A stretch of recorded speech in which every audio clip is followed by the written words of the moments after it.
मृत्यु के विषय में दुनिया भर में अलग अलग तरह की मान्यताएं प्रचलित हैं। इस तरह की मान्यताओं और धारणाओं में से अधिकांश काल्पनिक, मनगढ़ंत एवं झूठी होती हैं।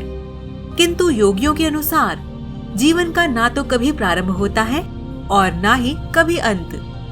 लोग जिसे मृत्यु कहते हैं वह मात्र उस शरीर का अंत है जो प्रकृति के 5 तत्वों पृथ्वी, जल, वायु, अग्नि और प्रकाश से मिलकर बना होता है।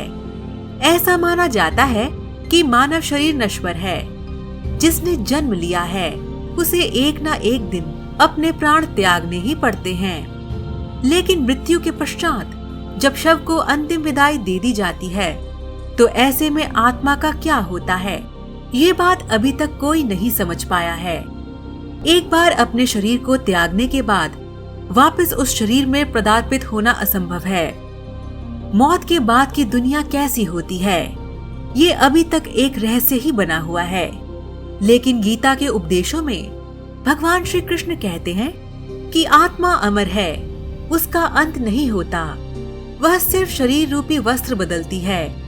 लेकिन गरुड़ पुराण जो मरने के पश्चात आत्मा के साथ होने वाले व्यवहार की व्याख्या करता है, उसके अनुसार जब आत्मा शरीर छोड़ती है तो उसे 2 यमदूत लेने आते हैं। मानव अपने जीवन में जो कर्म करता है यमदूत उसे उसके अनुसार अपने साथ ले जाते हैं।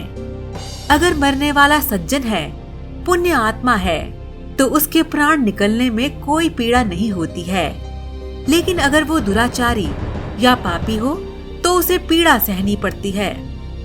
गरुड़ पुराण में यह उल्लेख भी मिलता है कि मृत्यु के बाद आत्मा को यमदूत केवल 24 घंटों के लिए ही ले जाते हैं और इन 24 घंटों के दौरान आत्मा को दिखाया जाता है कि उसने कितने पाप और कितने पुण्य किए हैं। इसके बाद आत्मा को फिर उसी घर में छोड़ दिया जाता है जहां उसने शरीर का त्याग किया था। इसके बाद 13 दिन के श्राद्ध कर्म तक वह वहीं रहता है। 13 दिन बाद वह फिर यमलोक की यात्रा करता है। वही पुराणों के अनुसार जब भी कोई मनुष्य मरता है और आत्मा शरीर को त्याग कर यात्रा प्रारंभ करती है तो इस दौरान उसे 3 प्रकार के मार्ग मिलते हैं। उस आत्मा को किस मार्ग पर चलाया जाएगा ये केवल उसके कर्मों पर निर्भर करता है। ये 3 मार्ग हैं: अर्ची मार्ग, धूम मार्ग और उत्पत्ति विनाश मार्ग। अर्ची मार्ग ब्रह्मलोक और देवलोक की यात्रा के लिए होता है।